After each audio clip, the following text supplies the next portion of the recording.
Bismillahirrahmanirrahim. Assalamualaikum warahmatullahi wabarakatuh. Waalaikumsalam warahmatullahi wabarakatuh. Baik, bagaimana kabarnya hari ini? Oke. Sebelum kita masuk pembelajaran, saya harap ketua kelasnya dulu menyiapkan kelasnya. Silakan ketua kelas. Start. Diaman. Salaman. Assalamualaikum warahmatullahi wabarakatuh. Marilah kita berdoa bersama-sama sebelum memulai pembelajaran. Doa dimulai, doa selesai. Oke. Untuk hari ini ada yang tidak hadir, berapa orang? Kemudian nanti itu kita akan melakukan diskusi. Ya, melakukan diskusi nanti, jadi kita nanti bentuk kelompok. Setelah itu kita akan menilai dengan bentuk penilaian, ada LKPD. Kemudian juga nanti ada penilaian pengetahuan dengan keterampilan. Oke ya. Kemudian materi kompetensi yang ingin kita capai pada kesempatan hari ini adalah bagaimana menyusun siklus akuntansi perusahaan jasa. Pada pertemuan yang lalu kita belajar materi apa? Materi jurnal umum. Oke, kemudian di materi jurnal umum itu ada akun apa yang tertulis? Ada kas, modal awal, peralatan, kendaraan, dan sebagainya. Oke ya. Nah, pada kesempatan kali ini kita akan belajar tentang buku besar. Apa manfaat nanti yang diperoleh setelah mempelajari buku besar. Nah, kemudian kita masuk di kompetensi dasar. Inilah yang tadi kita mau capai, menganalisis penyusunan siklus akuntansi pada perusahaan jasa. Oke, lanjut. Apa pengertian dari buku besar? Pengertiannya yaitu buku besar adalah kumpulan dari sejenis yang satu sama lain saling berhubungan secara sistematis. Oke, secara sistematis artinya dari bukti transaksi dulu, kemudian jurnal umum, nanti masuk ke kemana? Ke buku besar. Oke, kemudian kita masuk di bentuk-bentuknya. Bentuk-bentuk buku besar. Yang pertama bentuk apa? Bentuk T. Kemudian nanti bentuk dua kolom. Ya, bentuknya dua kolom yaitu skontro atau biasa disebut skontro ya. Ya, ada kolom keterangan. Ini kolom pertama, kolom kedua. Itu masuknya. Ya. Kemudian bentuk tiga kolom. Ada itu berbentuk berkolom saldo tunggal. Kenapa dikatakan bersaldo tunggal? Karena cuma satu, tidak ada debit kreditnya. Ya. Sudah ya, dipahami itu? Oke. Kemudian nanti masuk di 4 kolom, bentuk 4 kolom. Kenapa dikatakan 4 kolom? Karena di saldonya ini sudah ada debit kredit. Oke. Nah, ini kita masuk contohnya. Ini kas masuk di nama akun. Ya, atau modal. Ini nomor referensi masuk di nomor akun. Ya. Masuk di nomor akun. Ya. Kemudian nanti tanggal, itu jelas tanggalnya. Kemudian keterangannya nanti di sini misalnya ini setoran awal. Setoran awal masuk di sini. Kemudian referensi diambil dari mana? Referensi diambil dari halaman berapa? Ya, halaman 1 ya. Nah, sekarang kita masuk di evaluasinya, evaluasi ya. Ini evaluasi. Evaluasinya ini ada namanya nanti LKPD. Kemudian ada nilai pengetahuan. Nanti saya bagikan juga. Kemudian nanti juga ada nilai keterampilan. Oke ya. Jelas sampai di sini? Jelas. Sekarang silakan bentuk sampai 5 kelompok berisi 4 atau 5 orang.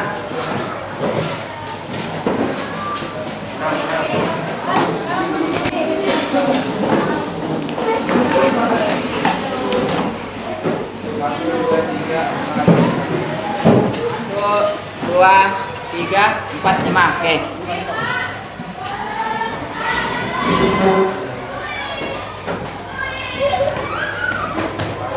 Di sana.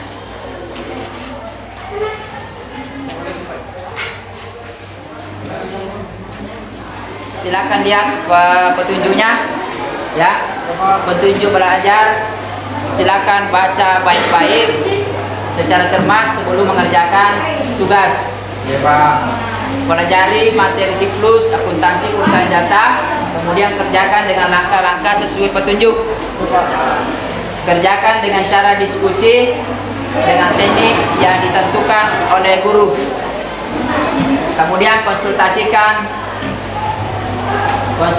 dengan guru apabila mengalami kesulitan. Langkah-langkahnya ini silakan dilihat ya. Ya, bagaimanakah cara jumlah tersebut diposting ke buku besar utama yang ada di perusahaan.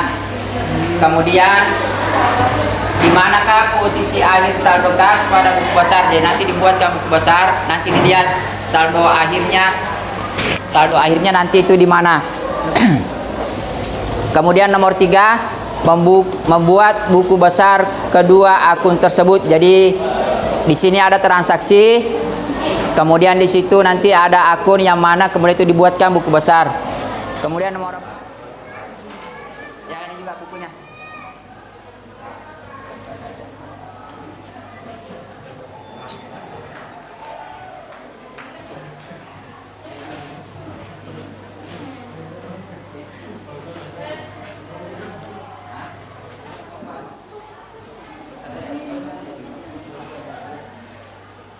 Di situ ya, di nama kelompoknya ditulis nama kelompoknya.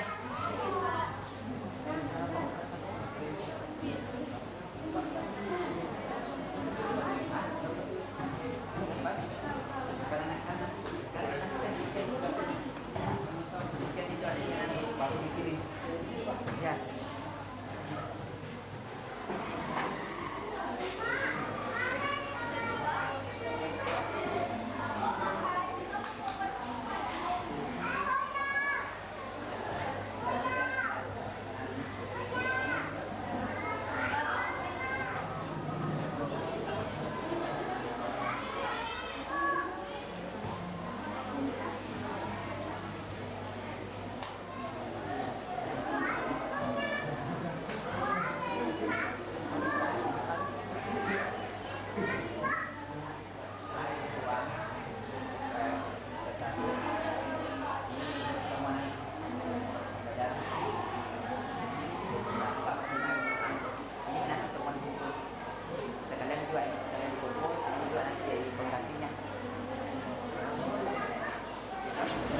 Jangan di kelompok 1 sampai nanti presentasikan.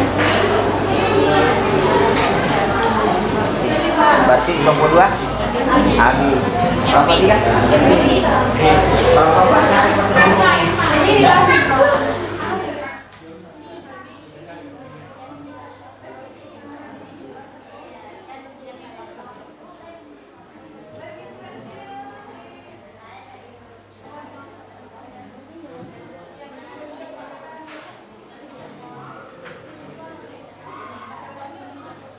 Saya ulang ya. Untuk kelompok 1 silakan presentasikan jawabannya untuk nomor 1 ya. Silakan. Baiklah, Assalamualaikum warahmatullahi wabarakatuh. Waalaikumsalam warahmatullahi wabarakatuh. Saya perwakilan dari kelompok 1 di mana anggotanya ada saya sendiri, Fetika, Ya. Nurpita Dewi, Wulan Indah, Nur Aulia Putri dengan Nur Faisa. Langsung saja, di mana soalnya perusahaannya aktivitas utamanya adalah menggunakan tenaga dan pikiran, dan pada jurnal piutang usaha terdapat nilai sebesar 500.000. Bagaimana cara jumlah tersebut diposting ke buku besar utama yang ada di perusahaan? Nah, jawabannya yaitu 1. Akun piutang usaha sebesar 500.000 dan akun pendapatan jasa yaitu sebesar 500.000. Oke, bagaimana kelompok yang lain? Baik, terima kasih atas kesempatannya. Saya perwakilan dari kelompok 2 akan membacakan nomor soal yang ada di nomor 2. Soalnya yaitu perusahaan XYZ memiliki bukti transaksi menerima pinjaman dari bank sebesar Rp 5 juta. 1 minggu kemudian pinjaman tersebut dibayar sebesar 1.350.000. Di manakah posisi akhir saldo kas pada buku besar? Jadi posisi akhir saldo kas yaitu saldo debit sebesar Rp3.650.000. Bagaimana? Oke, sama ya? Sama. Oke. Baik, langsung saja saya dari kelompok 3 atas nama Muhammad Ervin akan membacakan jawaban saya dari soal nomor 3. Adapun soalnya yaitu perusahaan jasa angkut Selamat telah menyelesaikan pengangkutan barang seorang pelanggan dari Bandung ke Surabaya. Biaya pengangkutan yang dibayar pelanggan sebesar Rp550.000. Buatlah buku besar kedua akun tersebut ke dalam bentuk T. Jadi jawaban saya itu di buku kas pertama atau nama akunnya, buku besar pertamanya nama akun kas, nilainya di kredit yaitu 500.000. Di buku besar kedua dengan nama akun beban angkut barang, nilainya di debit yaitu Rp500.000. Oke, ada pertanyaan sampai di sini? Tidak ada? Oke, kalau begitu silakan kembali ke kelompoknya. Baik, terima kasih. Sekarang, adakah kira-kira materi yang kurang dipahami? Ada yang mau bertanya? Oke, Pak.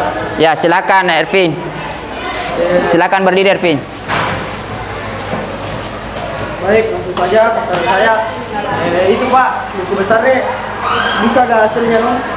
Ya, apakah nanti buku besar bisa hasilnya 0? Ya. Di sini nanti bisa saja hasilnya 0. Ada lagi?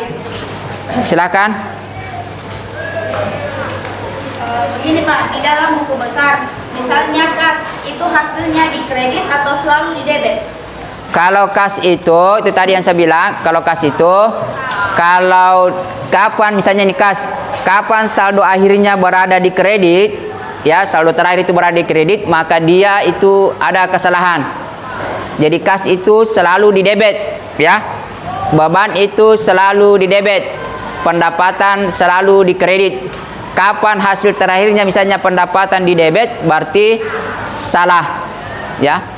Kalau kas juga nanti terakhirnya kapan kas terakhirnya nanti di kredit, saldo terakhirnya, maka itu juga salah.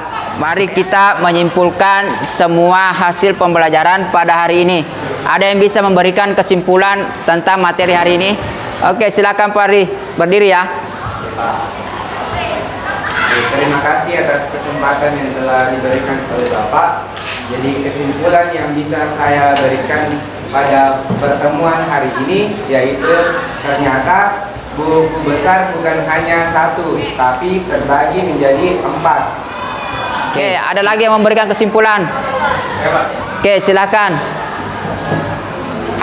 Jadi terima kasih atas kesempatan yang telah diberikan oleh Bapak. Jadi kesimpulan yang dapat saya berikan itu buku besar itu digunakan untuk menentukan kebenaran dari pencatatan jurnal umum.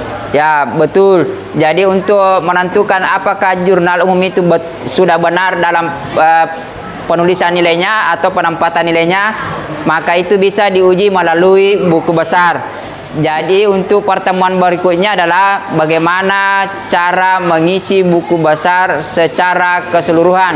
Bukan satu-satu lagi, tetapi semua transaksi di jurnal umum, ya, kita buatkan buku besar. Oke, ada pertanyaan sampai di sini? Tidak ada? Tidak ada. Jadi untuk sebelum mengakhiri, saya persilakan kembali kepada ketua kelas untuk menutup pertemuan ini dengan berdoa. Silakan. Marilah kita bersama-sama berdoa untuk menutup pembelajaran hari ini. Semoga ilmu yang kita dapatkan mendapat keberkahan. Doa dimulai. Sudah ya? Ya sudah. Berarti kita akhiri materi ini. Assalamualaikum warahmatullahi wabarakatuh. Waalaikumsalam.